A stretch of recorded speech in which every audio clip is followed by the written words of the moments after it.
Hi friends, welcome to Sujatha Nalabagam. Friends, இன்றைக்கி வந்து பார்த்திங்கன்னா மசாலா மோர் தான் இன்றைக்கி நான் பண்ண போகிறேன்.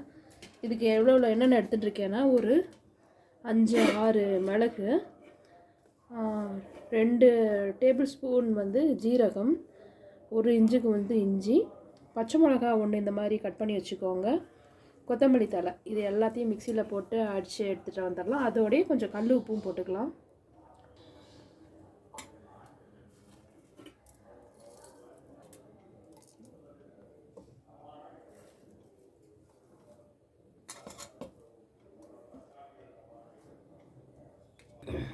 கல் உப்பு போடுங்க, ஒரு சின்னதாக ஒரு ஸ்பூனால் ஒரு ஸ்பூன் போட்டுக்கோங்க, அப்போ தான் நல்லாயிருக்கும்.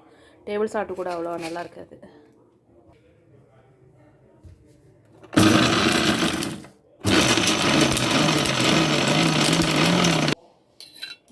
நல்லா விட்ட தயிர், வீட்டில் விட்ட தயிர், அது வந்து உங்களுக்கு எத்தனை பேர் இருக்காங்களோ அதுக்கேற்ற மாதிரி நீங்கள் கரண்டி விட்டுக்கோங்க. நாங்கள் ஒரு 3 பேர் சாப்பிட போகிறோம், அதனால் 3 கரண்டி விட்டுருக்கேன். நல்லா கரண்டியாலேயே நல்லா அப்படியே மாதிரியே இருக்குது, நல்லா டைல்யூட் பண்ணிக்கோங்க. நல்லா இதில் கலந்துடலாம்.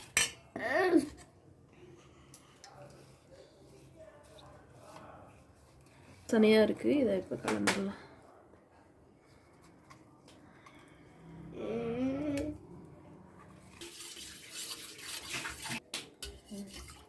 எல்லாம் நல்லா, அதாவது ஒரு டம்ளருக்கு இப்போ ஒரு டம்ளர் தயிர் நீங்கள் விட்டிங்கன்னா, ஒரு 3 கரண்டி தயிர் விட்டிங்கன்னா அதுக்கு வந்து ஒரு 4 டம்ளர் தண்ணி விட்டுக்கலாம். ஏன்னா நல்லா கெட்டி தயிர் தானே, நல்லா இந்த அளவுக்கு கொண்டு வந்துடணும் மோரை, அப்போ தான் வந்து குடிக்கிறதுக்கு நல்லாயிருக்கும். சர்வ் பண்ணிவிட்டு சாப்பிட்லாம்.